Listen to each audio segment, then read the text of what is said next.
Vous souhaitez vendre sur internet? Bonjour, c'est Bertrand, votre coach web. Bienvenue dans ce nouvel épisode du podcast, épisode 408. Et oui, aujourd'hui on va parler un petit peu de vente sur internet, ou plutôt des statuts qui tournent autour de la vente sur internet, parce que vous savez, cette semaine, pour cette semaine de reprise, je suis dans mes Ask Bertrand, les questions que vous m'avez posées. J'ai eu 2 questions sur cette optique-là. Sylvain d'abord qui me demandait quel statut pour vendre du contenu en ligne, il me demandait s'il fallait être auto-entrepreneur, et Rémi, faut-il forcément que l'influenceur ait un statut d'auto-entrepreneur pour que l'on puisse passer par un système de facture tout simple, ou existe-t-il un moyen plus direct? Alors déjà, je dois vous dire, moi je ne suis pas avocat, qu'il y a des subtilités, etc., mais je voudrais vous donner un cadre global. Quand on vend et propose de la prestation, d'une manière ou d'une autre, il faut émettre des factures. C'est le cas si on vend du contenu, le métier d'infopreneur par exemple, si vous vendez des formations en ligne, si vous vendez des documents, des e-books, etc., à un moment donné, il faudra déclarer ces revenus-là. Si vous voulez travailler comme influenceur, c'est-à-dire vendre de la prestation, vendre votre image, ou vendre la mise en avant de produits à une entreprise, il faudra aussi que déclarer cette prestation commerciale, j'ai envie de dire, c'est une prestation commerciale. Et de l'autre côté, une entreprise qui fait appel à un influenceur, elle a aussi besoin de justifier, d'une manière ou d'une autre, qu'elle a fait appel à l'influenceur, et dans sa comptabilité, il y a des entrées et des sorties. À un moment donné, quand on regarde la comptabilité, quand elle sort de l'argent, il faut qu'elle justifie où est parti l'argent. Et pour justifier ça, elle a besoin de factures. Et la règle, c'est que la facture est obligatoire pour tout échange commercial entre 2 professionnels. Voilà.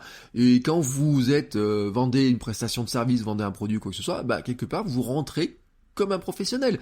Quelle que soit votre structure juridique, une société, une association, ou entrepreneur individuel, finalement, on rentre dans ce cadre-là. En fait, il y a un cas où on en serait dispensé, c'est les professionnels qui sont dispensés d'établir une facture pour des échanges avec un particulier, mais c'est en certains cas, ils doivent faire des notes, etc. Et même si vous vendez par exemple des marchandises, l'émission d'une facture est obligatoire, même quand c'est de la vente à distance. Elle est obligatoire si le client demande la facture, elle est aussi obligatoire à partir d'un certain montant.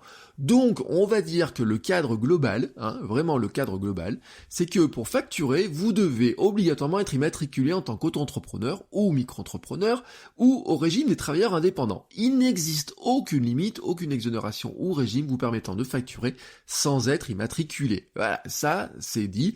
Donc à un moment donné, il faut rentrer dans les clous. Alors vous allez me dire, oui, mais si je veux être influenceur, et si en fait moi j'ai un compte Instagram qu'on me demande de juste mettre en avant des produits. Alors il y a un cas qui saurait dire, on vous donne le produit et c'est juste, vous me donnez le produit et puis moi j'en parle, dans ce cas-là, oui, il n'y a pas de déclaration parce que vous n'allez pas pouvoir faire une facture d'un produit qu'on vous donne, vous pouvez pas faire une facture à 0€, mais sinon du moment qu'il y a de l'argent, à un moment donné, il va falloir faire une facture. Après ça va dépendre un petit peu de ce que vous allez vendre, tout simplement. L'influenceur il peut vendre quoi? Et alors il peut vendre une prestation, on va dire, de fourniture de contenu à caractère commercial. Par exemple, imaginons, on avait parlé dans un épisode de Monoprix qui m'avait demandé des contenus pour son blog, et en tant que, on va dire, blogueur influenceur, je facture à Monoprix la rédaction de contenu pour pour leur blog à eux. Mais si c'était sur mon blog à moi pour parler d'eux, je leur demanderai une facture aussi. Ça peut être pour la mise en avant de produits. Une marque, je sais pas, de confiture m'envoie un produit et me dit, tiens, je vous donne 1000€ pour en parler sur votre compte Instagram. 1000€ pour un pot de confiture, vous pouvez penser que c'est beaucoup, mais finalement, je peux vous garantir qu'il y a des influenceurs qui gagnent beaucoup plus que ça pour une bouteille d'eau. Là aussi, l'influenceur va devoir faire une facture pour dire, oui, je dois déclarer, et puis l'entreprise doit dire où va passer l'argent. Et il y a aussi une question de contrat qui va rentrer là-dedans, quelle est la contrepartie, qu'est-ce que font les uns et les autres, etc. Et donc il y a la facture. Donc voilà, là on est dans ce cadre-là. Toutefois, l'influenceur, il y a un cas qui est intéressant, et de la loi française d'ailleurs, là-dessus est peut-être un petit peu encore, il y a encore des choses qui doivent se préciser, c'est que il y a un moment donné, l'influenceur, pour être lié à la marque, pour être mannequin, vous voyez, c'est-à-dire poser, c'est-à-dire apparaître, il vend son image, j'ai envie de dire. Et là on est dans un cas particulier, c'est-à-dire qu'on n'est plus dans de la prestation de service très classique. En fait, on rentre dans un cadre qui rentre dans le contrat de travail. Et oui, dans le contrat de travail. Alors il y a encore des incertitudes sur le mannequin, est-ce que ça rentre, si je suis mannequin pour la marque, sur ses statuts, chez elle, etc. Il y a tout un tas de trucs, et là-dedans, il vaudrait mieux voir un avocat, mais oui, l'influenceur pourrait être aussi lié, finalement, par un contrat de travail. Et c'est là où, en fait, j'ai envie de vous dire quelque chose, c'est que l'influenceur peut à la fois facturer les choses en tant que prestation de service, et donc là il lui faut un cadre juridique pour faire la facture, mais il pourrait très bien aussi de se dire qu'il pourrait travailler pour une entreprise qui l'embaucherait avec un contrat de travail. Ça serait obligatoire si c'est pour être mannequin, mais on pourrait très bien considérer aussi que si vous avez besoin d'un influenceur pour travailler quelques heures pour vous, vous pourriez lui faire un contrat de travail, voilà, tout simplement. Alors ça serait à valider, voir ce qui serait le plus intéressant. Probablement c'est plus lourd de faire un contrat de travail, mais c'est possible. Oui, franchement, c'est possible. Et je le dis, je le répète, dans le cas du mannequin, c'est même obligatoire. Moi, je suis rentré dans ces cadres-là. Je le dis, par exemple, l'an dernier, j'ai fait une pub pour un opérateur téléphonique. La société qui faisait la pub, qui tournait la pub, m'a fait signer un contrat de travail, vraiment, alors un contrat juridique et un petit contrat de travail, et ce petit contrat de travail, c'était un contrat de 2 heures, ou 3 heures, ou quelque chose comme ça, enfin, vous voyez, un truc pas grand-chose, mais qui, c'était un CDD, voilà, pour la matinée, sur lequel, en plus, on voit que mes mains dedans, donc on voit pas grand-chose, mais c'est le contrat rentre là-dedans, dans ce cadre-là, tout simplement. Finalement, on va dire que j'étais mannequin main pour une matinée, et ben, j'avais un contrat de travail. J'aurais pas fait de facture, ils m'ont fait un petit contrat de travail. Mais peut-être que si je leur ai vendu, je sais pas, mise en avant de leurs produits sur mon compte Instagram, et ben dans ce cas-là, on aurait fait un contrat, une facture, tout simplement, un contrat avec une facture. Alors, maintenant qu'on a dit ça, on en revient à la question de statut juridique. Et ben oui, on a dit statut auto-entrepreneur, c'est forcément le plus simple. Il a été fait pour être simple, même s'il le complexifie un petit peu au fil des années, mais c'est le contrat le plus simple. En fait, il permet de créer une entreprise en effectuant un peu de démarches administratives. L'idée, en fait, c'est que pour faire une facture, il faut un numéro de SIRET. Donc, il faut déclarer une entreprise. Quand vous êtes auto-entrepreneur, vous créez une entreprise, une petite entreprise, mais qui a des démarches qui sont très allégées. C'est parfait, par exemple, si vous êtes salarié, que vous déclarez une activité à côté. Ça, c'est un statut qui est parfait. Moi, je l'avais fait pendant très longtemps comme ça. Il y a un cas, si vous êtes fonctionnaire, il y a des trucs à vérifier. Je crois qu'il faut l'accord de votre collectivité ou de l'État. Mais ça, c'est vraiment un cas à vérifier. C'est pour ça que je vous dis que je suis pas juriste, donc il y a des petits cas à vérifier à chaque fois. Mais le statut d'auto-entrepreneur, c'est le plus simple. Si vous avez l'ambition, par contre, de ne faire que ça, il faudrait peut-être se diriger vers une société EURL ou SASU, par exemple, qui sont des sociétés faites pour des entrepreneurs individuels, mais qui ont plus de contraintes, avec des facturations, etc., mais qui ont aussi leurs avantages, protection sociale, juridique, etc. Et puis, il y a une question aussi de TVA. La TVA, c'est une grande question chez les auto-entrepreneurs. Au début, vous n'êtes pas assujetti à la TVA. Vous êtes assujetti à la TVA à partir d'un certain plafond, etc. Ça peut faire peur, mais cet assujettissement à la TVA a aussi des avantages. C'est que une entreprise qui est assujettie à la TVA récupère la TVA aussi. C'est-à-dire que quand vous récupérez la TVA, si vous achetez un ordinateur de 1000 euros, au final, il ne vous coûtera que 800 euros. Parce que les 200 euros de TVA, quelque part, vous allez pouvoir dire à l'État, j'ai facturé 1000 euros, j'ai facturé tant, j'ai dépensé tant, j'ai collecté tant de TVA, et puis j'en ai dépensé tant pour acheter mon matériel professionnel. Et l'État vous dira, non, finalement, vous devez nous verser tant de TVA. Et vous récupérez. Certes, vous avez bien acheté votre ordinateur 1000 euros, vous avez bien fait un chèque de 1000 euros pour acheter l'ordinateur, mais au final, il ne vous coûtera que 800 euros. Et moi, j'avais fait des calculs à une époque. Entre les frais d'hébergement de site, les noms de domaine, les achats de livres, etc., quand on récupère la TVA à droite à gauche, plus sur un ordinateur à 1200, 1300 euros, plus même sur du matériel type des téléphones, etc., vous vous rendez compte quand même que c'est super intéressant d'être assujetti à la TVA, même si ça vous fait une contrainte de plus, faut déclarer la TVA, faut la sortir. En fait, faut se rappeler qu'on la collecte seulement. C'est un mécanisme qui est un peu spécial, mais qui est très intéressant aussi, sur lequel il faut se pencher, parce que c'est un des mécanismes de l'économie française. Il faut savoir, c'est les Français qui ont inventé la TVA. Le mécanisme est fort bien foutu, je peux vous le garantir. Une autre solution serait de passer par le portage salarial. Portage salarial, c'est quoi ? C'est une société dite de portage. C'est elle qui va émettre la facture, c'est elle qui va être payée et qui va vous reverser un salaire en échange. Voilà, tout simplement.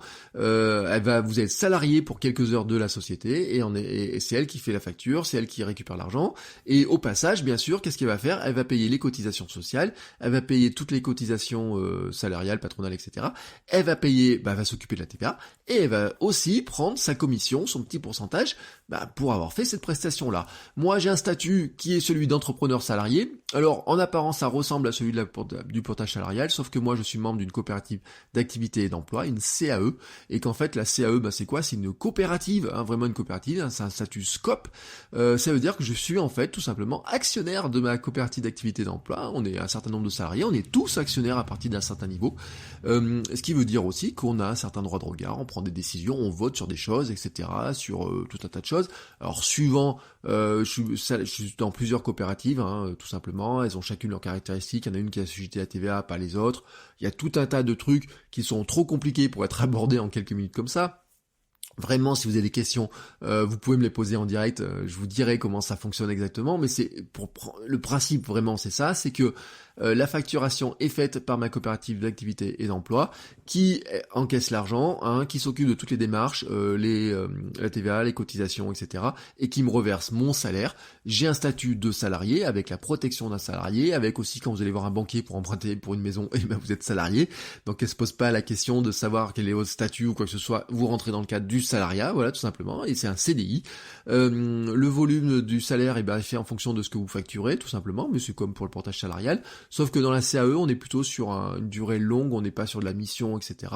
Et puis on n'est pas régi par les mêmes lois, et d'ailleurs la loi des CAE est probablement plus intéressante, c'est l'économie sur la loi sociale et solidaire, et le statut d'entrepreneur salarié a été codifié dans la loi, et d'ailleurs c'est ce qui fait souvent qu'on a il y a une tendance à ce que les sociétés de portage salarial essayent de passer en CAE, parce que tout simplement le statut de CAE serait plus intéressant, et souvent on les confond les deux, mais ça fonctionne pas tout à fait de la même manière. Et moi j'en vois très régulièrement des gens, d'ailleurs je le dis très clairement, qui voudraient être, qui sont entrepreneurs, et souvent quand ils veulent passer un cap, à partir d'un certain niveau, quand ils veulent plus de protection, etc., je les envoie souvent vers de la CAE, quand ils veulent pas s'embêter avec des démarches administratives, etc.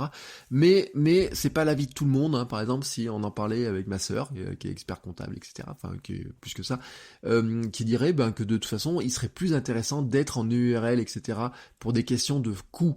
Et donc c'est là où le choix du statut est très important. Si c'est pour quelques centaines d'euros dans le mois, même dans le mois, il faut pas s'embêter, parce que même le statut d'auto-entrepreneur, on peut monter, si on vend que du produit en ligne, etc., ça peut monter même à plusieurs milliers d'euros par mois sans aucun souci de revenus.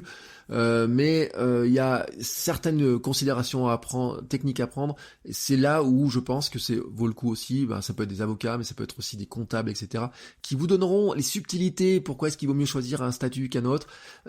Parce que si vous gagnez plusieurs milliers d'euros, que si vous voulez faire vraiment votre activité, il y a un moment donné, ça va vraiment rentrer en jeu. C'est-à-dire que les 2-3% vous gagnez d'un côté sur 100 euros, c'est pas très important. Les 2-3% sur 10 000, 20 000, 30 000 euros de revenus, ça va devenir très important. Je vous le dis, moi, rien que sur cette histoire de TVA sur les achats informatiques et techniques, c'est vraiment une différence qui est extrêmement importante. Voilà, j'espère que j'ai répondu, Rémi et Sylvain, à vos questions. J'espère que j'étais assez clair. Voilà, j'ai essayé de faire le plus clair possible. Je vous le répète, je vous donne vraiment un cadre qui n'est pas le cadre d'un juriste, mais vraiment le cadre de moi, ce que j'ai vu. Moi, j'étais en association à l'époque, j'étais, ce que je vous déconseille, j'étais en auto-entrepreneur, je suis maintenant en entrepreneur salarié. Avec ma femme, on a même une SARL, voilà, à une époque. On a quand même un petit peu goûté un petit peu à tout.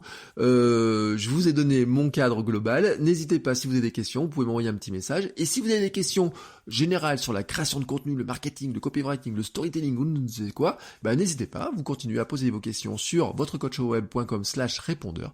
Et moi, je vous répondrai dans les prochains épisodes. Voilà, je vous souhaite à tous une très très belle journée. Et je vous dis à demain pour un nouvel épisode. Ciao, ciao les créateurs!